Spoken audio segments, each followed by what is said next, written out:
கர்த்தருடைய பரிசுத்த நாமம் மகிமைப்படுவதாக. மனமகிழ்ச்சியும் ஆசீர்வாதவுமான இந்த நாளுக்காக நாம் கர்த்தரை துதிக்கவும் நன்றி செலுத்தவும் கடமைப்பட்டிருக்கின்றோம். என அன்பான தேவனுடைய பிள்ளைகளை, இந்த நாளில் கூட நாம் ஆண்டுடைய வார்த்தைகளுக்கு நேராக இந்த ஆண்டினுடைய வாக்குத்தத்தத்தை ஆண்டவர் ஒவ்வொரு ஆண்டுக்கும் தேவையான வாக்குத்தத்தங்களை தந்து நம்மை வழி நடத்துகின்றவராக இருக்கின்றார். ஆகையினாலே நாம் ஆராதிக்கின்ற பிதா, குமாரன், பரிசுத்த ஆவி ஆகிய திரியேக தேவனை ஆமென் உயர்த்தி மகிமைப்படுத்துகின்ற விதமாய் ஒரு அல்லேலூயா சொல்லி நாம் ஆண்டவரை மகிமைப்படுத்தலாம். ஆமென் அல்லேலூயா. இந்த நாளிலும் கூட வாக்குத்தத்தங்கள் எதற்காய் கொடுக்கப்படுகின்றன? சோர்ந்து போய் கிடக்கின்றவர்களுக்கு, தேவைகள் சந்திக்கப்படாமல் இருக்கின்றவர்களுக்காக, திருமணங்கள் தடைபட்டு சோர்வடைந்திருக்கின்றவர்களாக இருக்கலாம். இன்னொரு பக்கம் பார்த்தீங்கன்னா, வாழ்க்கையில் ஏதோ பலவிதமான தேவைகள் சந்திக்கப்படாமல் இருக்கும் பொழுது ஒரு சோர்வு அடைந்து பின்வாங்கி போகின்ற நிலைக்கு சத்துரு தள்ளிவிடுகிறான். ஆகையினாலே தான் தேவன் அதன் காலங்களில் வாக்குத்தத்தங்களை கொடுத்து என்ன செய்கின்றார் என்றால், ஆண்டவருடைய பிள்ளைகளை அவர் மறுபடியும் திரும்ப உயிர்ப்பித்து எடுத்து கட்டுகின்றவராக இருக்கின்றார். ஆகையினாலே தான் வாக்குத்தத்தங்களுக்கு அவ்வளவு முக்கியத்துவங்கள் கொடுத்து வருகின்றதை நம்ம பார்க்கின்றோம். பரிசுத்த வேதாகமத்தை பார்க்கும் பொழுது எல்லா பரிசுத்தவான்களுடைய வாழ்க்கையிலும் தேவன் வாக்குத்தத்தங்களை கொடுத்துதான் ஊழியங்களை செய்து கொண்டு வந்திருக்கின்றதை நம்ம பார்க்க முடிகிறது. எனக்கு அன்பான தேவனுடைய பிள்ளைகளை, இந்த ஆண்டும் இதற்காக ஜெபித்த, கொடுத்த, உழைத்த உங்களுக்கு என்னுடைய அன்பான வாழ்த்துக்களை, நன்றிகளை நான் கூறிக்கொள்கிறேன். இந்த நாளிலும் ஆமென். குறிப்பாக இந்த ஆண்டு வாக்குத்தத்தத்தை ஆண்டவர் கொடுக்கும் பொழுது என்ன சொன்னார்? இந்த ஆண்டு திறப்பின் சனை ஊழியத்தில் கடந்த 25 ஆண்டுகள் கடந்து சென்றிருக்கின்றன. இந்த 26வது ஆண்டில் கர்த்தர் செய்ய போகின்ற 21 ஆரம்பிக்கப்பட்ட ஊழியம் எளிமையாக 2-3 பேரை கொண்டு ஆரம்பிக்கப்பட்டது. இன்றைக்கு ஆண்டவர் விசாலமாக்கி ஏராளமான மக்கள் மத்தியில் நம்ம சில ஊழியம் கடந்து சென்று கொண்டிருக்கிறத நம்ம பார்க்க முடிகிறது. ஆண்டவருடைய கிருபை மட்டும்தான். நம்முடைய திறமைகளோ சாமர்த்தியங்களோ அல்ல, அவருடைய அழைப்பும் தெரிந்து கொள்ளுதலும் தான், கிருபைகளும் இரக்கங்களும் தான். ஆகையினாலே எப்பொழுதும் நாம் ஆண்டவருக்கு ஒரு நன்றி செலுத்துகின்றவர்களாகவே காணப்பட்டு கொண்டிருக்க வேண்டும் என்பதுதான் என்னுடைய அதிகமான எண்ணம். ஆகையினாலே இந்த நாளிலும் கர்த்தர் நமக்கு இந்த ஆண்டிலே தந்த வாக்குத்தத்தம் சங்கீதம் 147 அதில் 3-4 வசனங்கள் பாருங்கள். ஒன்றிலிருந்து நான் அந்த வசனங்களை வாசித்து விட்டு நம்ம ஒரு சிறு ஜெபத்தோடு ஆண்டுடைய வார்த்தைகளுக்கு நேராக நாம் கடந்து செல்லலாம். பாருங்கள். கர்த்தரை துதியுங்கள், நம்முடைய தேவனை கீர்த்தனம் பண்ணுகிறது நல்லது, துதித்தலே இன்பமும் ஏற்றமுமாயிருக்கிறது. கர்த்தர் எருசலேமை கட்டுகிறார், துரத்துண்ட இஸ்ரவேலரை கூட்டி சேர்க்கிறார், இருதயம் நொறுங்குண்டவர்களை குணமாக்குகிறார், அவர்களுடைய காயங்களை கட்டுகிறார். அவர் நட்சத்திரங்களின் இலக்கத்தை எண்ணி அவைகளுக்கெல்லாம் பெயரிட்டு அழைக்கின்றார். இந்த வாக்குத்தத்தத்தை கர்த்தர் கொடுத்து சொன்னார், இந்த ஆண்டு உங்கள் ஊழியத்தில் காயங்கட்டுகிற ஆண்டாக இருக்கும். காயங்களை கட்டி ஆசீர்வதிக்கிற நட்சத்திரங்களை போன்று பிரகாசிக்க பண்ணுகின்ற ஆண்டாக காணப்படும். திருமண தடைகள் மாற்றப்பட்டு நான் பிரகாசிக்க முடியாமல் ஆகையினால் அந்த வசனத்தை அவர் நட்சத்திரங்களின் இலக்கங்களை எண்ணி அவைகளுக்கெல்லாம் பெயரிட்டு அழைக்கின்றார். காயங்களை கட்டி நட்சத்திரங்களை போன்று மாற்றுவேன் என்று சொன்னார். லூக்கா எழுதின சுவிசேஷம் 10வது அதிகாரத்திலே பார்க்கும் பொழுது, இயேசு வாழ்ந்திருந்த நாட்களிலே, ஊழியம் செய்திருந்த நாட்களிலே, ஒரு மனிதனுடைய அவர் எருசலேமிலிருந்து எரிகோவுக்கு ஒரு மனிதன் கடந்து சென்ற பொழுது கள்ளர் கையிலே அகப்பட்ட ஒரு மனிதனுடைய வாழ்க்கையை குறித்து நம்ம அங்கே அறிந்து அவனை அடித்து குற்றுயிராக்கி வஸ்திரங்களெல்லாம் கலட்டி போட்டுவிட்டு போய்விடுகிறார்கள். ஒரு லேவியனும் அதை கண்டுவிட்டு சென்று விடுகிறார். ஒரு ஆசாரியனும் இவர்களெல்லாம் ஊழியக்காரர்கள் கண்டுவிட்டு போய்விடுகிறார்கள். ஆனால் ஒரு இன்னொரு மனிதர் வந்து அவருக்கு காயங்கட்டி திராட்சை ரசம் எண்ணெய் வார்த்து காயத்தங்களை கட்டி அவருடைய வாகனத்திலேயே எடுத்துக்கொண்டு போய் வீட்டிலே பராமரித்து பின்பு அவர் ஆண்டவருடைய ஊழியங்களுக்கு பின்னாலே செயல்பட்டார் என்று வேத பண்டிதர்கள் சொல்கின்றார்கள். கடந்து போகட்டும் எனக்கு இதே. ஆகையினாலே இந்த நாளில் இப்படிப்பட்ட காரியம் அதற்காக தேவன் என்ன செய்கிறார் என்றால், ஒரு ஆசாரியனை விட, ஒரு லேவியனை விட ஒரு நல்ல சாமாரியனாக அந்த மனிதனுக்கு நல்ல சாமாரியன் என்று பெயர் கொடுக்கப்படுகிறது. ஆனால் அந்த நல்ல சாமாரியன் யார் என்றால் ஆண்டவராகிய இயேசு கிறிஸ்து. அவர் என்ன செய்தார் என்றால், அந்த சமாரியன் ஒருவன் பிரயாணமாய் வருகையில் அவனை கண்டு மனதுருகுகிறார். பாண்டவரஞ்சலி சொன்ன காரியம் என்னென்னா, நான் என் பிள்ளைகளுடைய காயங்களை கட்டுவதற்காக மனதுருகி திருமண தடைகளை மாற்றுவேன். குழந்தை செல்வங்கள் இல்லாத குடும்பங்களுக்கு குழந்தை செல்வங்களை கொடுப்பேன். வீடு வாசல் இல்லாத பிள்ளைகளுக்கு வீடு வாசலை கொடுப்பேன். வாகன வசதியோ தேவைப்படுகிறவர்களுக்கு கொடுப்பேன். இப்படி ஏராளமான வியாதிகளை விடுதலை கொடுப்பேன். இந்த ஆண்டு கட்டப்படுகிற ஆண்டு. அவன் எழுந்து கட்டுவோம் பாருங்கள் என்ற ஒரு நெகேமியாவுடைய அழைப்பை போன்று இடிந்து கிடக்கின்ற ஊழியங்களை கர்த்தர் எடுத்து கட்டுகின்ற ஆண்டு என்று ஆண்டவர் தெளிவாய் சொன்னது நிமித்தமாக ஆமென். இந்த நாளிலும் கூட இந்த வசனங்களை கொண்டு ஒரு சின்ன செய்தியை தந்து நான் உங்களுக்காக ஜெபிக்க விரும்புகிறேன். இந்த நாளிலும் கூட நம்ம ஜெபத்தோடு கூட ஆண்டுடைய வார்த்தைகளுக்கு நேராக கடந்து செல்லலாம். என்னோடு நீங்கள் பேசுங்க ஆண்டவரே.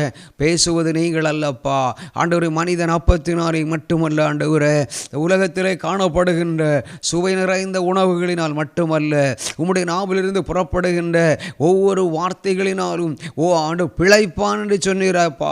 ஒவ்வொரு வார்த்தைகளும் அந்த அளவுக்கு வல்லமை உள்ள வார்த்தைகள், அர்த்தமுள்ள வார்த்தைகள் ஆண்டவரே. ஒரு மனிதனுடைய வாழ்க்கையிலே காணப்படுகிற உள்காயங்கள் வெளி காயங்கள் ஆற்றி பரலோகத்துக்கு நேராய், உள்காயங்கள் ஆற்றப்பட்டு பரலோகத்துக்கு நேராய் கொண்டு வருகின்றதை நாங்கள் பார்க்கின்றோமே அப்பா.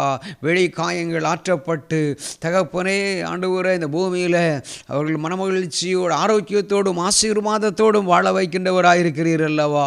இந்த நாளிலே கூட ஆண்டவரே, எங்களுடைய காயங்களை கட்டி நட்சத்திரங்களை போன்று பிரகாசிக்கும்படி நீரங்களை மாற்றப் போகின்ற மேலான கிருபைகளுக்காய் கோடி நன்றிகள் ஆண்டவரே.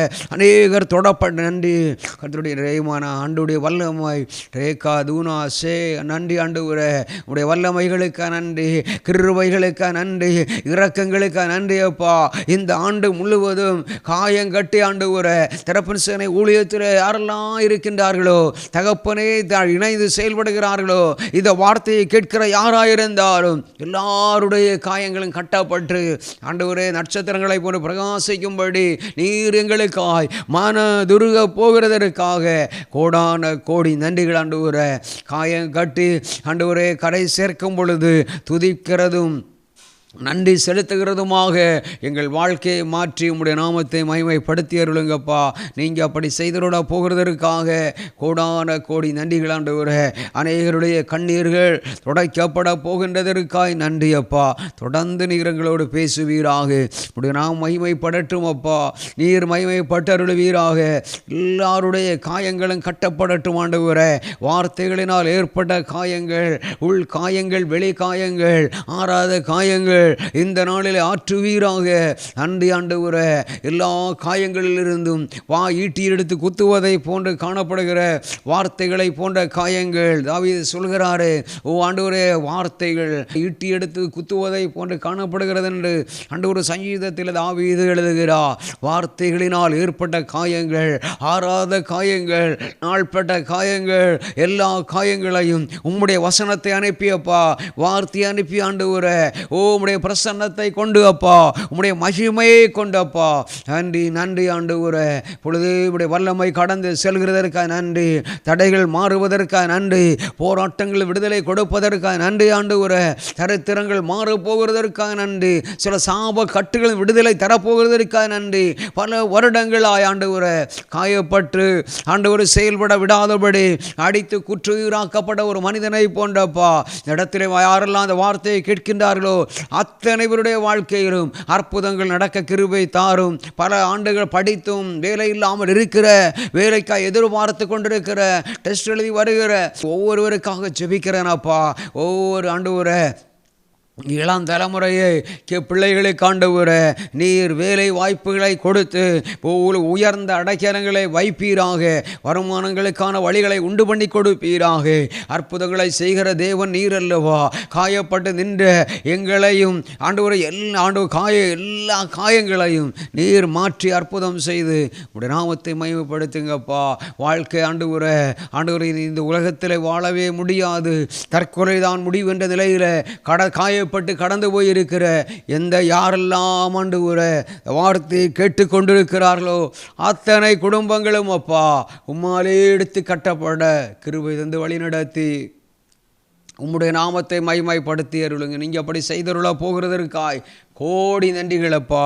எல்லா பொருளாதார நெருக்கடிகளிலிருந்தும் பண நெருக்கடிகளிலிருந்தும் விடுதலை தரப்போகிறதற்காக நன்றி அப்பா. தொடர்ந்து வழி நடத்துங்க தகப்பனே, ஆசீர்வதிப்பீராக. உடைய நாம் மகிமைப்படட்டும், நீங்கள் மகிமைப்பட்டருளுங்க. இந்த நாளிலும் சாட்சி நேரங்களில் சில காயப்பட்டு காணப்பட்ட பல வருடங்களாய் காயப்பட்டு காணப்பட்ட அநேகருடைய சாட்சிகளை நாங்கள் கேட்க முடிந்தது. நாளில் கூட அதை போல் இன்னும் யாரெல்லாம் காயப்பட்டு கொண்டிருக்கிறார்களோ அத்தனை பேருக்கு அற்புதங்களை செய்து உடைய நாமத்தை மகிமைப்படுத்துங்கப்பா. நீங்கள் மகிமைப்பட்டருளுவீராக. உம்முடைய நாம் மகிமைப்படட்டும், நீர் மகிமைப்பட்டருளுவீராக. நீர் அப்படி செய்தருள போகிறதற்காக நன்றி. தொடர்ந்து வழி நடத்துங்க தகப்பனே, ஆசீர்வதிப்பீராக. இயேசுவின் நாமத்தில் ஜெபிக்கிறோம் ஜெபங்கள் நல்ல பிதாவே. ஆமென், ஆமென். கர்த்தருடைய பரிசுத்த நாம் மகிமைப்படுவதாக. இந்த நாளில் கூட நம்முடைய வாழ்க்கையிலே நீங்கள் முதலாவது உங்களுடைய வாழ்க்கையில் இருக்கின்ற காயங்கள் என்று முதலாவது அறிந்து கொள்ளுங்கள். சிலருடைய வாழ்க்கையிலே திருமண தடைகள் மாற வேண்டும். சிலருடைய வாழ்க்கையிலே குழந்தை வாக்கியங்கள் கிடக்க இத்தனை ஆண்டுகளாக நான் திருமணமுறை இந்த 6, 10 ஆண்டுகள் 20 ஆண்டுகள் என்று நீங்கள் நினைத்து கொண்டிருக்கலாம். ஆனால் அது தேவனுடைய அந்த தடைகளை மாற்றுவது ஆண்டவருக்கு ஒரு லேசான காரியம். ஆகையினால் இந்த நாளிலும் கூட ஆண்டவரே எனக்கு ஒரு அற்புதம் செய்தருளும் என்று சொல்லி காயங்களை கட்டப் போகிறார். காயங்களை கட்டி, ஒருவேளை உங்களுடைய வியாதிகள் காயங்களாக இருக்கலாம். சில நேரங்களில் மனிதர்கள் மூலமாய் வருகின்ற காயங்கள், ஏராளமான காயங்களை பரிசுத்த வேதாகமத்திலே பட்டியலிடப்பட்டிருக்கின்றன. ஆனால் உள்காயங்கள், இந்த வெளிக்காயங்களில் 2 விதமான காயங்கள் இருக்கின்றன. வெளிக்காயங்கள் ஆற்றப்பட்டு இந்த உலகத்திலேயே நாம் வாழ்ந்து கொண்டிருப்போம். ஆனால் ஒரு மனிதனுடைய 2 விதமான காயங்களை நாம் பார்க்கிறோம். ஒன்று உள்காயங்கள், இன்னொன்று வெளிக்காயங்கள். இந்த வெளிக்காயங்கள் நம்முடைய விசுவாசத்தின்படி ஜெபித்தோ அல்லது இயேசு இந்த உலகத்திலே வாழ்ந்திருந்த நாட்களில் அநேகருக்கு என்ன செய்கின்றார் என்றால் எண்ணெய் பூசி ஜெபிக்கிறதை நம்ம பார்க்கிறோம். அதன்படி நம்ம கொஞ்சம் எண்ணெய் எடுத்து நம்ம ஜெபித்து நம்ம அதை நம்முடைய வெளிக்காயத்தில் போட்டுவிட்டால் அது நமக்கு சுகமாகும் என்று நமக்கு விசுவாசம் இருந்தால் அதை நம்ம செய்தால் போதும், நம்ம சுகமாகி விடலாம். இன்னொரு பக்கம் நமக்கு அந்த விசுவாசம் சற்று குறையும் பொழுது நம்ம மருத்துவர்களை நாடி, பிணியாளிகளுக்கு நோயாளிகளுக்கு மருத்துவரும் தேவை என்று கூட வேதாந்தம் பார்க்கின்றோம். ஆகையினால் மருத்துவர்களை நாடும் பொழுது அவர்கள் தீப்பட்ட காயங்களாக இருக்கலாம், அல்லது ஒரு விபத்தில் ஆக்சிடென்ட் ஏற்பட்டு அந்த காயங்கள் எதுவாக இருந்தாலும் அவர்கள் அதை சரி செய்து விடுகிறார்கள். நம்ம தொடர்ந்து செயல்பட முடிகிறது. ஆனால் உள்காயங்கள் என்று ஒரு காயம் இருக்கின்றன. அந்த காயத்தை ஆற்றுவதற்காக தான் இயேசு இந்த உலகத்திலே கடந்து வந்தார். அந்த உள்காயங்கள் என்பது நம்முடைய வாழ்க்கையில் இருக்கிறதான பாவங்கள் அல்லது நம்முடைய பரம்பரையாக வருகின்ற சில சாபங்கள், பாவங்கள், பாவ போராட்டங்கள். ஏனென்றால் இரத்தம் சிந்துதல் இல்லாமல் பாவ மன்னிப்பு இல்லை என்று எழுதப்பட்டிருக்கிறது. அப்படி என்றால் ஆகையினாலே தான் இயேசு நமக்காக தன்னுடைய தகப்பனாகிய பிதா தன்னுடைய ஒரே மகன் இந்த உலகத்திலே தந்து கொடுத்து என்ன செய்கிறார் என்றால், இயேசு இந்த உலகத்தில் நமக்காக தந்து 33 ஆண்டுகள் உயிர் வாழ்கின்றதை நம்ம பார்க்கின்றோம். அதில் 3 ஆண்டுகள் ஊழியம் செய்கிறதை பார்க்கிறோம். கடைசி கட்டம் அவர் தன்னையே அவருடைய இரத்தத்தையே நமக்காக அந்த சிலுவையிலே தந்து இந்த இரத்தத்தினாலே அவன் பாவ மன்னிப்பு கிடைக்கின்றதை நம்ம பார்க்கின்றோம். ஆகையினால தான் மற்ற மார்க்காத்தார்கள் என்ன செய்கின்றார்கள், தான தர்மம் பண்ணுகிறார்கள், பல புண்ணியமான இடங்களுக்கு சென்று என்ன செய்கின்றார்கள், சில பலிகளை செலுத்துகின்றதை நம்ம பார்க்கிறோம். சில விலங்குகள். ஆனால் இந்த நாட்களில் நாம் அறிந்து கொள்ள நமக்காக இயேசு அந்த கல்வாரி சிலுவையில் இரத்தத்தை சிந்தினார். அந்த இரத்தம் எல்லா மனிதர்களுடைய பாவங்களையும் மன்னிக்கக்கூடிய ஒரு அதிகாரமுள்ள மன்னிக்கின்ற இரத்தமாக இருக்கிறது. ஆக நாம் சிலுவை நம்முடைய பாவங்கள் மன்னிக்கப்படுவதற்காக நாம் இரத்தம் சிந்த வேண்டிய அவசியமில்லை. உள்காயங்கள் ஆறுவதற்காக நாம் இரத்தம் சிந்த வேண்டிய அவசியமில்லை. அவர் நம்முடைய காயங்களை ஆற்றுவதற்காக இயேசு காயப்பட்டார். ஏசாயா தீர்க்கதரிசி 53வது அதிகாரத்தில் அவர் சொல்கின்ற ஒரு காரியம், அவருடைய காரியத்தை அறிந்து கொள்ள முடியும். எனக்கு அன்பு தேவனுடைய பிள்ளைகளே, ஆண்டவர் அங்கு என்ன சொல்கின்றார் என்றால், அவர் நமக்காக 53வது அதிகாரத்தில் நாம் அறிந்து கொள்ள முடிகின்றன. என்ன செய்கின்றார், நம்முடைய மீறுதல்களின் நிமித்தம் மெய்யாகவே அவர் நம்முடைய பாடுகளை ஏற்றுக்கொண்டு என்ன செய்கிறார் என்றால் நம்முடைய துக்கங்களை சுமந்தார். நாமோ அவர் தேவனால் அடிக்கப்பட்டு பாதிக்கப்பட்டு சிறுமைப்பட்டவர் என்று எண்ணினோம். நம்முடைய மீறுதல்களின் நிமித்தம் அவர் காயப்பட்ட வார்த்தையை பார்த்தீங்கள். நம்முடைய மீறுதல்களின் நிமித்தம் பாவங்கள், அதான் ஒரு மனிதன் இந்த உலகத்திலே பிறக்கும் பொழுது பாவத்திலேயே தான் பிறக்கிறான். நம்முடைய மீறுதல் நிமித்தம் அவர் காயப்பட்ட, நம்முடைய அக்கிரமங்களின் நிமித்தம் அவர் நொறுக்கப்பட்டார். நம்மளுக்கு சமாதானத்தை உண்டு பண்ணும் ஆக்கினை அவர் மேல் வந்தது, அவருடைய தழும்புகளால் குணமாகிறோம். பாருங்க, அவர் நாம் எல்லாம் ஆடுகளைப் போல வழி தப்பி திரிந்து அவனவன் தன் வழியிலே போனோம். கர்த்தரோ நம்முடைய அக்கிரமத்தை அவர் மேல் விழப்பண்ணினார். அவர் நெருக்கப்பட்டும் ஒடுக்கப்பட்டும் இருந்தார். ஆனால் தம்முடைய ஆகையினால் நம்முடைய காயங்களை ஆற்ற அந்த உள்காயங்கள் இதிலிருந்து என்ன அறிந்து கொள்ளப்படுகிறோம் என்றால், ஒரு மனிதனுடைய வாழ்க்கையில் உள்காயம் என்பது பாவத்திலிருந்து விடுதலை பெற வேண்டிய அந்த வெளி காயங்களை ஆற்றி விடலாம். ஒரு மரத்தோட்டத்தில் சென்று ஆற்றி விடலாம். ஆனால் உள்காயங்களை ஆற்றுவதற்கு இயேசுதான் நமக்காக இரத்தத்தை சிந்தி இருக்கிறார். அந்த உள்காயம் ஆறப்படுவதற்கு அல்லது ரட்சிக்கப்படுவதற்கு அல்லது மனம் திரும்புவதற்கு நீங்கள் செய்ய வேண்டிய ஒரே ஒரு காரியம், பணங்களை கொடுக்க வேண்டாம். இயேசுவே, என்னுடைய பாவத்தை, என்னுடைய அக்கிரமத்தை மன்னியும் என்று சொல்லி கண்களை மூடி இப்படி நீங்கள் சொல்ல சொல்ல உங்கள் கண் முன்னே ஒரு திரை போன்று எல்லா உங்களுடைய தவறுகளையும் ஆண்டவர் கொண்டு வந்து விடுவார். நீங்கள் அப்படி சொல்லி சொல்லி அறிக்கையிட நீங்கள் விடுதலை. இயேசுவின் ரத்தம் ஜெயம். இயேசுவின் ரத்தத்தினாலே எனக்கு பாவ மன்னிப்பு உண்டு. பாவ மன்னிப்பு இயேசுவை எனக்காக நீங்கள் சிலுவையில் அடிக்கப்பட்டு ரத்தம் சிந்தினீர். உம்முடைய இரத்தத்தினாலே பாவ மன்னிப்பு உண்டு ஆண்டவரே என்பதை நீங்கள் அறிந்து கொண்டு செயல்பட ஆரம்பிக்கும் பொழுது, அப்படி ஜெபிக்க ஆரம்பித்தீர்கள் என்றால், ஏதோ ஒரு ஊழியரிடத்தில் போய் நீங்கள் உங்களுடைய காரியங்களை சொல்லும் பொழுது அவர் சரியான விதத்தில் அல்லது உங்களுக்கு தெரிந்த ஒரு விசுவாசியினிடத்தில், ஆண்டவருடைய பிள்ளையினிடத்தில், ஒரு கிறிஸ்தவரிடத்தில் போய் உங்களுடைய பிரச்சனைகளை ஒரு ஊழியக்காரத்திலோ யார் தெரிந்த அவங்களை சொல்லும் பொழுது அவர்களும் இணைந்து உங்களுக்காக ஆண்டவரோடு நோக்கி ஜெபிப்பதற்கான வழிகளை உண்டு பண்ணி கொடுத்து நீங்கள் நிச்சயமாக இந்த உள்காயங்கள் ஆற்றப்பட்டு இந்த பூமியில் நல்ல ஒரு சமாதானத்தோடும் ஆசீர்வாதத்தோடும் வாழ்ந்து பரலோகத்திற்கு கடந்து வர தேவன் கிருபை செய்ய போகின்றார். இரண்டாவதாக நீங்கள் செய்ய வேண்டிய காரியம் என்றால், நம்முடைய வாழ்க்கையில் ஆண்டவர் செய்ய போகிற அவர் கர்த்தர் எருசலேமை கட்டுகிறார். துரத்துண்ட இஸ்ரவேலரை பிரிந்து போன அதாவது எருசலேமை கட்டுகிறார் என்றால் என்ன? நம்முடைய வாழ்க்கையை அவர் எடுத்து கட்டப் போகிறார். குடும்பத்தை கட்டப் போகிறார். ஊழியங்களை கட்டப் போகிறார்.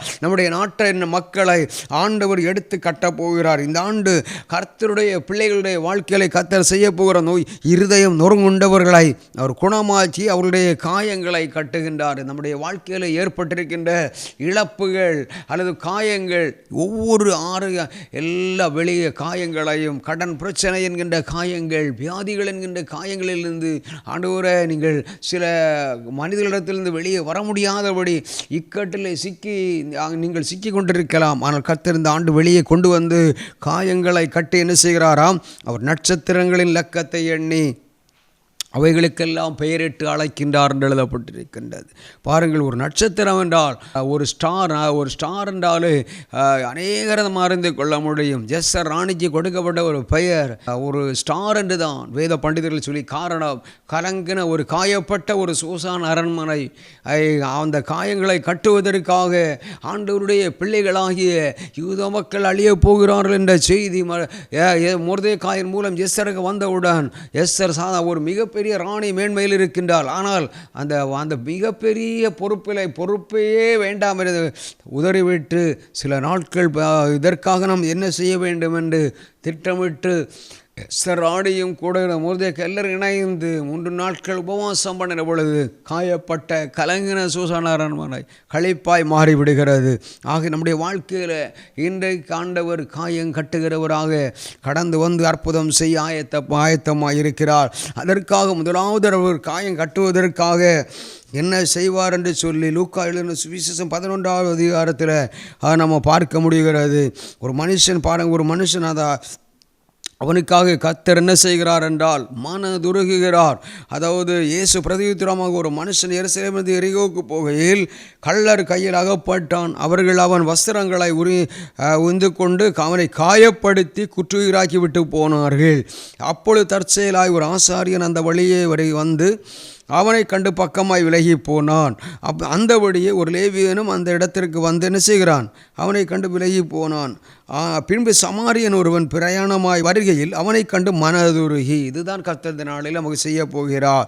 ஒருவேளை நீங்கள் உங்களுடைய குடும்பத்தின் நபர்கள், லேவியன், ஆசாரியன், சில நேரங்களில் தேவனுடைய ஊழியர்கள் கூட உங்களை கண்டு கொள்ளாமல் சென்றிருக்கலாம். ஆனால் அது நிமித்தம் நீங்கள் காயப்பட்டு கூட காணப்பட்டு கொண்டிருக்கலாம். ஆனால் ஒரு லேவியனை விட, ஒரு ஆசாரியனை விட, ஒரு சமாரியனாக ஒரு ஊழியக்காரன் செயல்பட வேண்டும், ஒரு விசுவாசி செயல்பட வேண்டும் என்று தேவன் எதிர்பார்க்கிறார். என அன்பு தேவனுடைய பிள்ளைகளே, இந்த நாளில் பாருங்கள், நம்ம விலகி போகிறவர்களாய் அல்ல, மற்றவர்களுடைய கஷ்டங்களை காணும் பொழுது அந்த அவர்களுடைய கஷ்டத்தில் அவர்களுக்கு நம்ம என்ன உதவி செய்ய முடியும், நம்மால் என்ன உதவி செய்ய முடியும் என்று அறிந்து அப்படி செயல்படுவதற்காகவே இயேசு இந்த உலகத்திலே வந்தார். எவ்வளவு பெரிய ஒரு பாவத்திலே பிடிக்கப்பட அந்த சமாரியா பெண்ணை கூட மோசையினுடைய நியாயப்பிரமாணத்தின்படி கல்லெறிந்து கொல்ல வேண்டும் அல்லவா என்று சொல்லி பரிசுகள் சதிசுகள் போன்றவர்களெல்லாம் வந்து கேட்டபொழுது இயேசு சொன்னார், உங்களில் குற்றமில்லாதவர்கள் இவளை கல்லறியட்டும் என்று சொல்லுகின்றார். அப்பொழுது அவர் திரும்பி தலை குனிந்து தன் விரலாலே கீழே எழுதி கொண்டிருக்கிறார். ஆனால் அந்த நேரத்தில் அவர் பிதாவை நோக்கி ஜெபிக்கிறார். பிதா சொல்லுகிறார், இந்த பதிலை அவர்களுக்கு சொல்.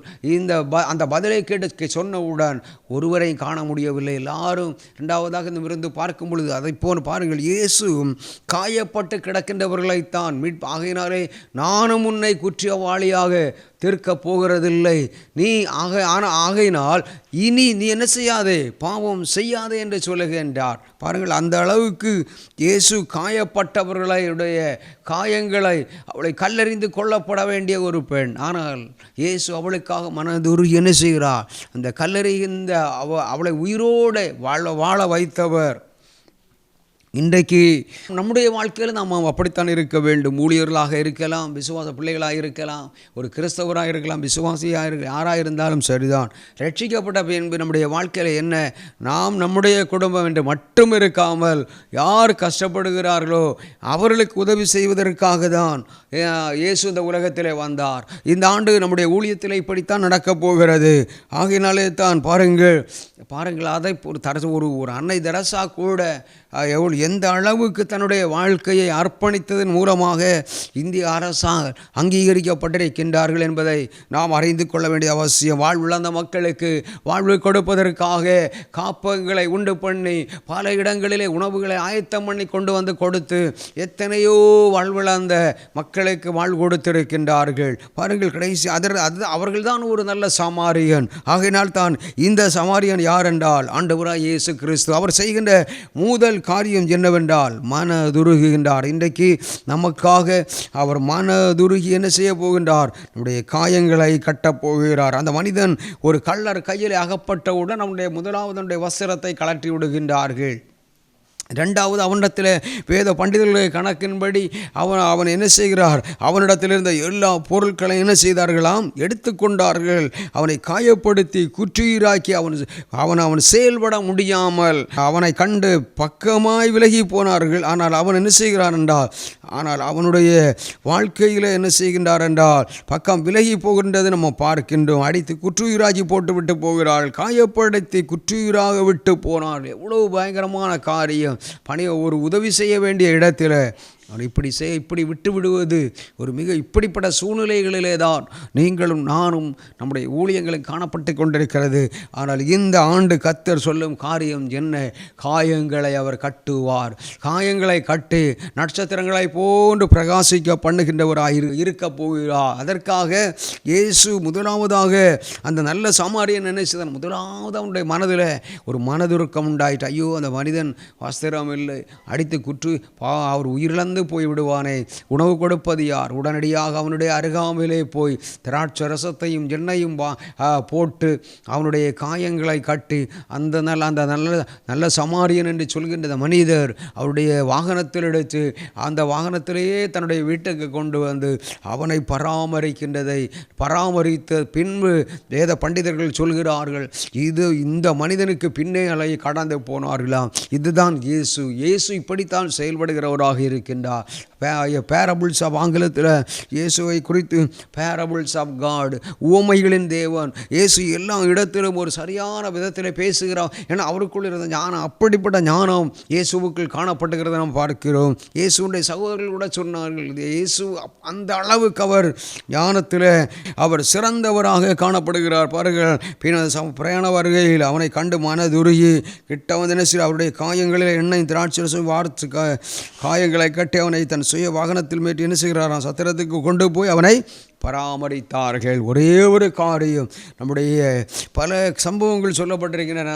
நேரத்தை முன்னிட்டு ஒரே காரியத்தை நான் சொல்லி முடிக்க விரும்புகிறேன், ஜெபிக்க போகிறேன். நான் காண்பது என்னுடைய பிள்ளைகளே, நம்முடைய வாழ்க்கையில் ஒருவேளை திருமணம் தடையாயிருக்கலாம், ஆண்டவர் மனதுருக போகிறார். குழந்தை செல்வங்கள் இல்லாமல் இருக்கலாம், மனதுருகி குழந்தை செல்வங்களை தருவ போகிறார். திருமண தடைகளை மாற்றப் போகிறார். நம்முடைய வாழ்க்கையில் இருக்கிறதான பண நெருக்கடிகள், கடன் பிரச்சனைகள், வங்கிகளிலே வைக்கப்பட்ட நகைகள் திருப்ப முடியவில்லை, ஏலத்திற்கு போக நிலைக்கு சென்று விட்டது, வாங்கினவர்களுக்கு கடன் கொடுக்க முடியவில்லை, காயப்பட இருக்கிறீர்களா? இன்றைக்கு அந்த காயத்தை கட்டுவதற்காக இயேசு நம்ம அருகாமையில் வருகிறார். ஆமன். காயம் கட்டின இயேசுவை, இந்த இந்த வார்த்தையை கேட்டு நீங்கள் என்னோடு இணைந்து ஜெபம் பண்ணுங்கள். நிச்சயமாக உங்கள் வாழ்க்கையில் இருக்கிற காயங்களை காட்டி ஆண்டவர் எப்படி மாற்றப் போகிறாரா? நட்சத்திரங்களை போன்று பிரகாசிக்க செய்ய போகிறார். காயங்களை கட்டின பின்பு அவர் செய்யும் காரியம் என்ன? இருதயம் பாருங்கள், நொறுங்குண்டவர்களை குணமாக்குகிறார், அவருடைய காயங்களை கட்டுகிறார். அவர் காயம் கட்டின பின்பு செய்யப்பட போகிற காரியம் என்ன? நட்சத்திரம். இயேசு பிறந்த பொழுது கூட அவன் சாஸ்திரிகளுக்கு நட்சத்திரம் தான் வழிகாட்டுகின்றன. நட்சத்திரம் பாருங்கள், அதாவது நட்சத்திரங்களின் லக்கங்களை எண்ணுகிறாராம். அந்த அளவுக்கு நம்மளால் நட்சத்திரங்களை எண்ண முடிவதில்லை. ஒரு நட்சத்திரம் நம்முடைய வீட்டுக்கு முன்னாலே எதற்கு நட்சத்திரத்தை கட்டுகிறார்? ஸ்டார் போடுகிறார்கள். இயேசு பிறந்த மாதம், இயேசு பிறந்ததற்கு அடையாளம். அந்த சாஸ்திரிகள் வரும் பொழுது அந்த இரவு நேரத்தில், அதிகாலை நேரத்தில் அந்த நட்சத்திரங்கள் தான் வழிகாட்டினதாம். பாருங்கள், அப்படி நம்முடைய காயங்கள் கட்டப்படும் பொழுது நம்ம எப்படி மாறப்போகிறோமா? நட்சத்திரங்களை போன்று மாறப்போகின்றோம். எத்தனை பேர் அதை நம்புகிறீர்கள்? என்னுடைய வாழ்க்கையில் இருக்கிற வியாதிகளை ஆண்டவர் மாற்றப் போகிறார். என்னுடைய வாழ்க்கையில் இருக்கிற டென்பிரச்சிலிருந்து கர்த்தர் விடுதலை தரப்போகிறார். நான் நட்சத்திரங்களை போன்று மாறப்போகிறேன். நட்சத்திரங்களை நோக்கி பாருங்கள். நட்சத்திரங்கள் எந்த அளவுக்கு அவன் ஒரு அழகான ஒரு வெளிச்சத்தை அழகாக இருக்கிறதோ, பிரகாசமாக இருக்கிறதோ, அந்த ஒளியை கொடுக்கிறதோ, அதை போன்று இருளான நம்முடைய வாழ்க்கையிலிருந்து கர்த்தர் நம்மை வெளியே கொண்டு வர விரும்புகிறார். இன்றைக்கு கர்த்தருடைய கரம் நம்ம மீட்டப்பட போகிறது. எத்தனை பேர் அதை நம்புறீங்க? இன்றைக்கு கர்த்தருடைய கரம் நம்ம இறங்க போகிறது. ஒரு நட்சத்திரத்தை போன்று அவர் நம்ம என்ன செய்ய போகின்றாராம்? மாற்றப் போகின்றார், பிரகாசிக்க பண்ண போகிறார். அதோடு கூட அந்த ஆபிரகாமினுடைய வாழ்க்கையிலே கூட ஆண்டவர் என்ன செய்கிறார் என்றால், ஆபிரகாமை ஆசீர்வதிக்கும் பொழுது கூட அவர் நட்சத்திரத்தினுடைய பெயரை சொல்லி ஆசீர்வதிக்கிறார். 100 வயதில் ஈசாக்கை பெற்றெடுத்து தன்னுடைய சொந்த மகனாக ஈசாக்கை பெற்றெடுக்கின்றார். ஆனால் பெற்றெடுத்த பின்பும் பாருங்கள், 100 ஆண்டுகள், 25 ஆண்டுகள் காத்திருந்த ஆண்டுகள் முடிந்து போகிறது. நம்முடைய வாழ்க்கையில் காத்திருந்த ஆண்டுகள் முடிந்து போகிறது. ஆனால் இந்த ஆண்டிலே கர்த்தர் சொல்லும் வார்த்தை என்ன? ஈசாக்கை தரப்போகிறேன், திருமண தடைகளை மாற்றப் போகிறேன்.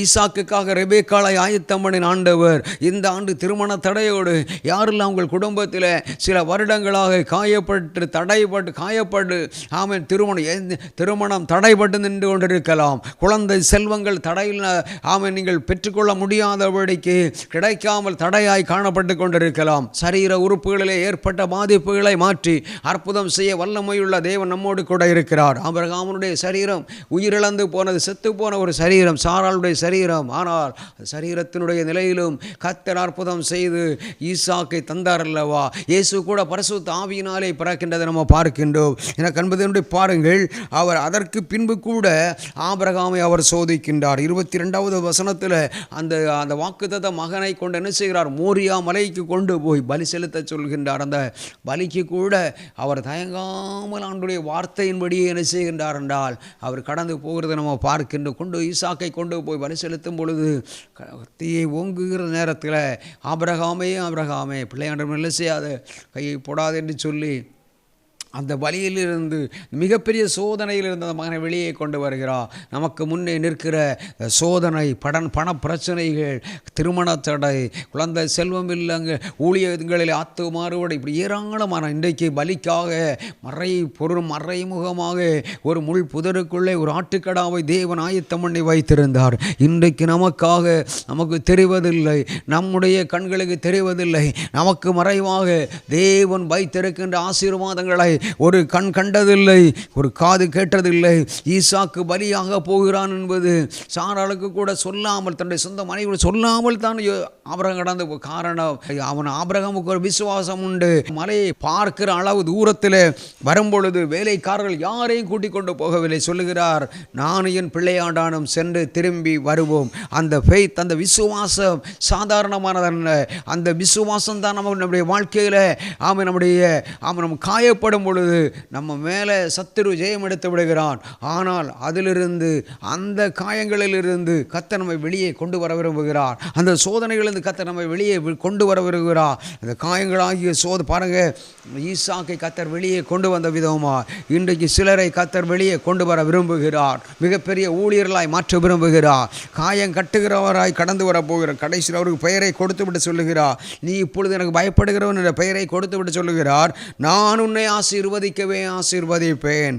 உன்னை எப்படி ஆசீர்வதித்து உன் சந்ததியை வானத்து நட்சத்திரங்களைப் போலவும் கடற்கரை மணலைப் போலவும் பெருக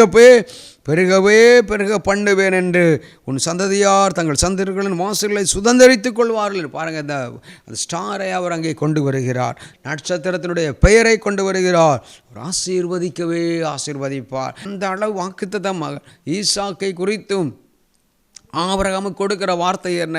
உன் சந்ததி எப்படி நான் ஆசீர்வதிப்பேன், வானத்து நட்சத்திரம். இந்த ஆண்டு நமக்கு ஆண்டவர் கொடுக்கும் வார்த்தை என்ன?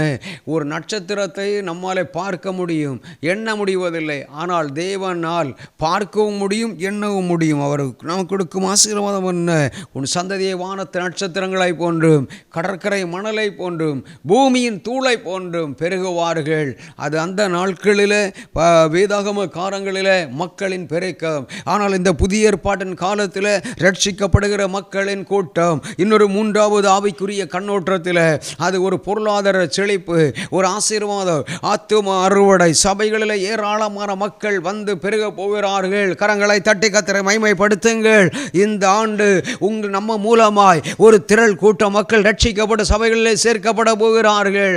அவர் வானத்து நட்சத்திரங்களை போன்று ஆண்டவருடைய பிள்ளைகள் பெருக போகின்றார்கள். எவ்வளவுதான் எதிர்ப்புகள், பிரச்சனைகள், போராட்டங்கள் வந்தாலும், எதிர்ப்புகளின் மத்தியிலும் பிரச்சனைகளின் மத்தியிலும் கிறிஸ்து எனக்கு ஜீவன், சாவு எனக்கு ஆதாயம் என்று சொல்லி வைராக்கியம் பாராட்டி நின்ற அப்போஸ்தலனாகிய பவுலை போன்று எத்தனையோ மிஷனரிகள் வட மாநிலங்களில் உயிருக்கு கூட பயமில்லாமல் செயல்பட்டு கொண்டிருக்கிறார்கள்.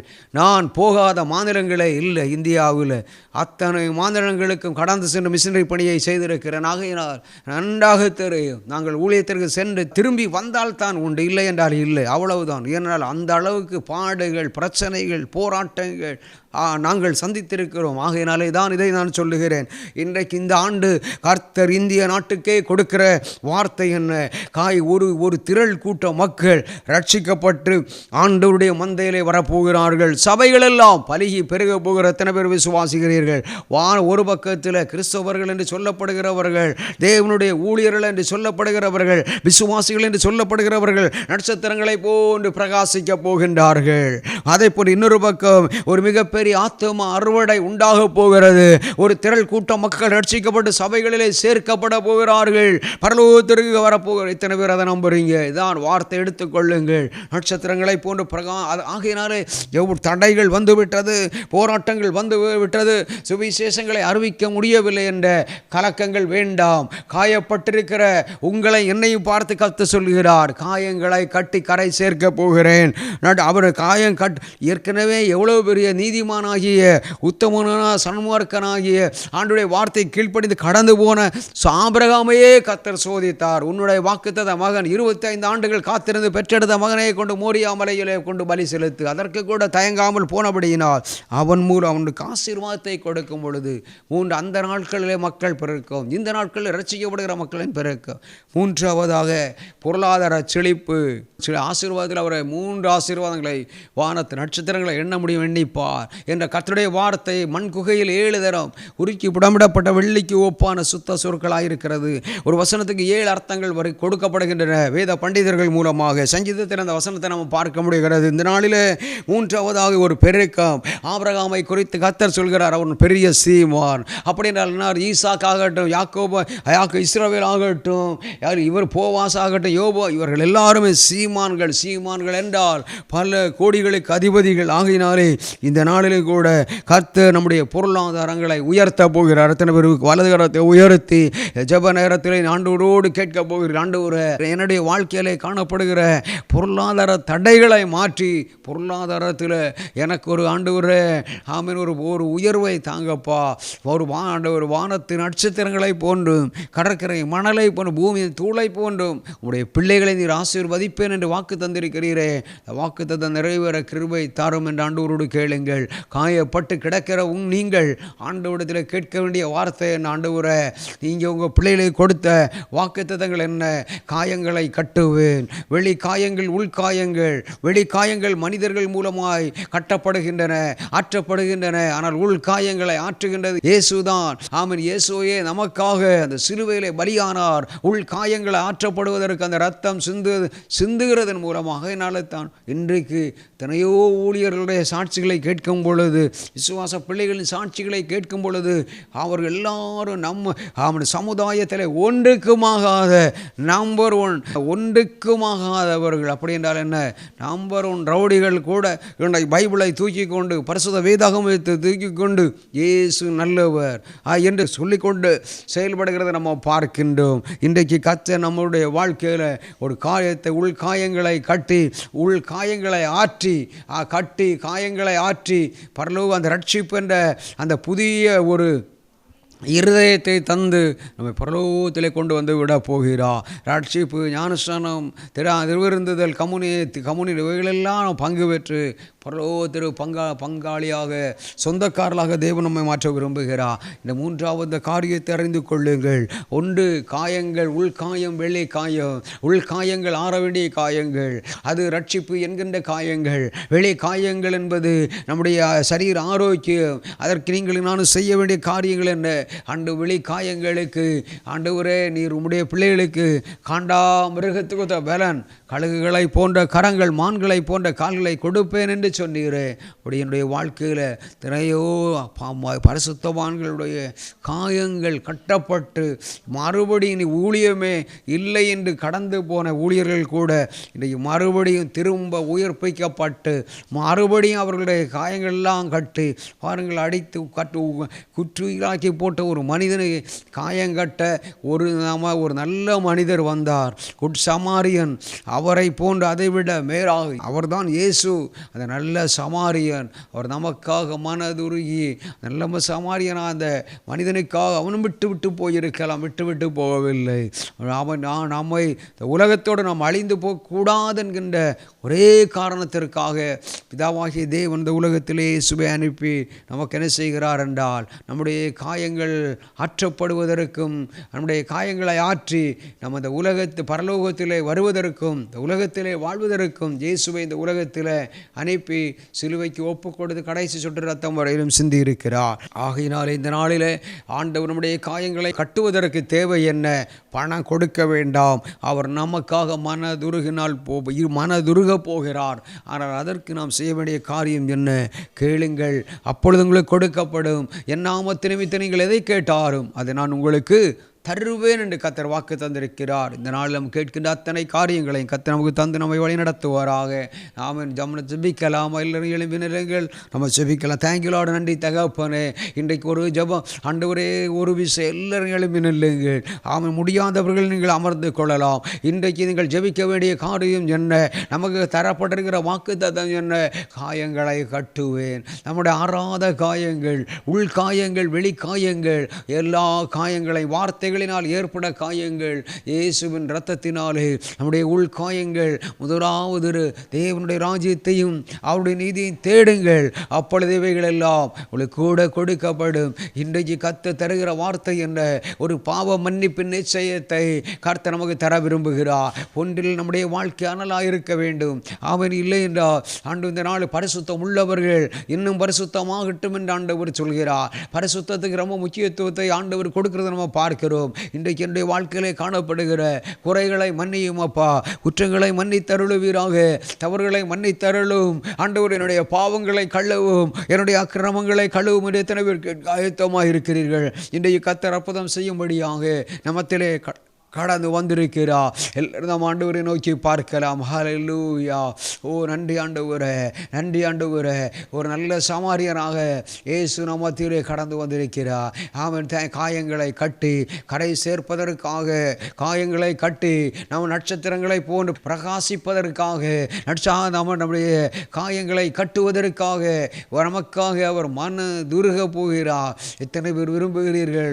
உங்களுடைய வாழ்க்கையில் இருக்கின்ற ஒவ்வொரு காயங்களும் ஆண்டவர் இப்பொழுது ஆறாத காயங்கள், பொருளாதார நெருக்கடி, பண நெருக்கடி, தரித்திர ஆவிகள், வறுமைகள், பஞ்சங்கள் ஜெப நேரத்தில் மாற்றப்பட போகிறது. நீங்கள் சொல்ல போகிறீர்கள், யெகோவா தேவனுக்கு 1000 நாமங்கள் அல்ல 10,000 நாமங்கள் என்று சொல்லும் அளவுக்கு கர்த்தர் இந்த ஜெப நேரத்தை மாற்றித்தர போகிறபடினா எல்லாரும் கரங்களை தட்டி தேவனை மகிமைப்படுத்தலாம். இப்பொழுது பொருளாதார தடையோடு நிற்கிற ஆமென், யாரெல்லாம் நீங்கள் பண நெருக்கடிகளோடு இருக்கிறீர்களோ உங்களுடைய வலது கரத்தை உயர்த்தி கொள்ளுங்கள். இப்பொழுது கர்த்தருடைய கரம் உங்கள் மேல் வந்து அமரப்போகிறது. கர்த்தர் சொல்கிறார், வானத்து நட்சத்திரங்களை நோக்கி பார்க்க சொல். வானத்து நட்சத்திரங்களை எண்ண முடியுமானால் இவர்களுடைய பொருளாதாரங்களை எண்ண முடியும்.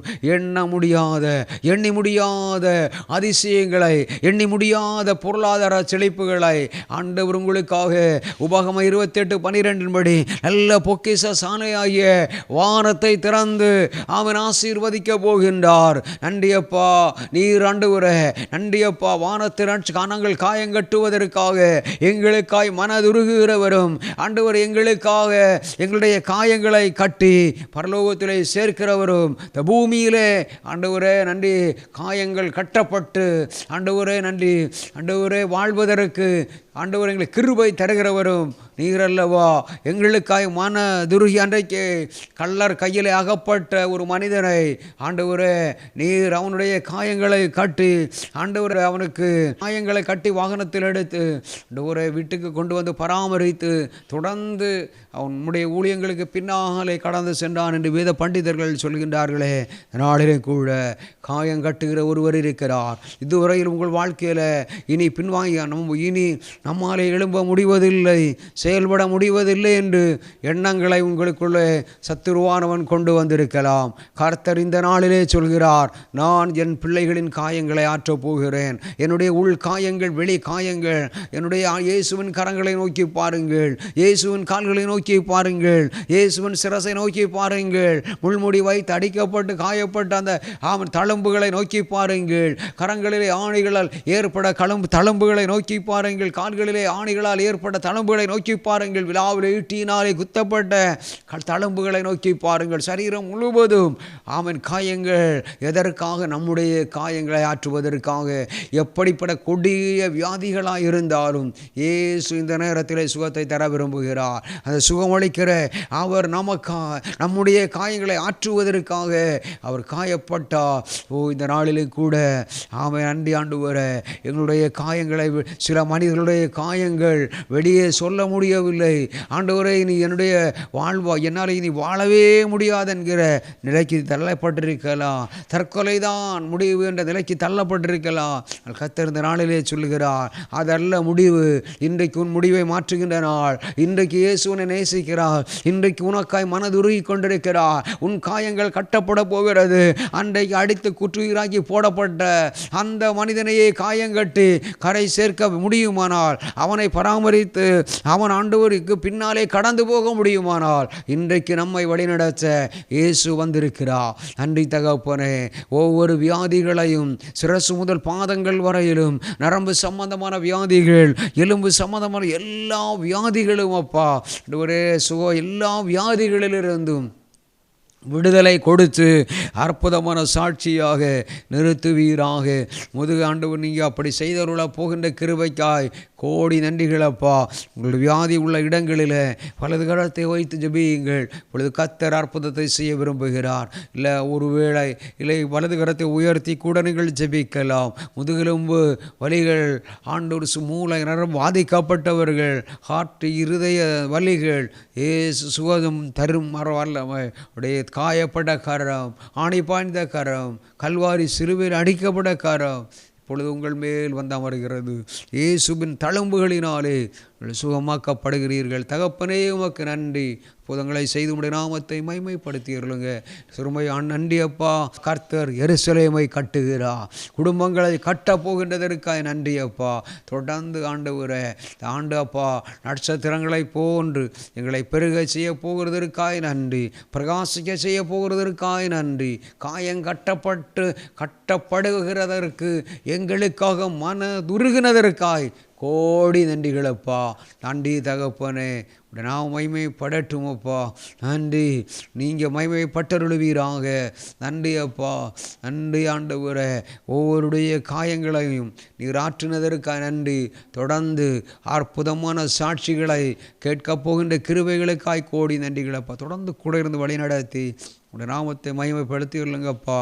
நீங்கள் மகிமைப்பட்டுள்ளுங்க. நீங்கள் அப்படி செய்துள்ள போகிறதற்காய் கோடி நன்றிகளப்பா. எல்லா துதி கன மகிமை ஒருவருக்கே நாங்கள் செலுத்துகின்றோம். இயேசுவின் நாமத்தில் ஜெபிக்கிறோம். ஜெபம் கேளு நல்ல பிதாவே.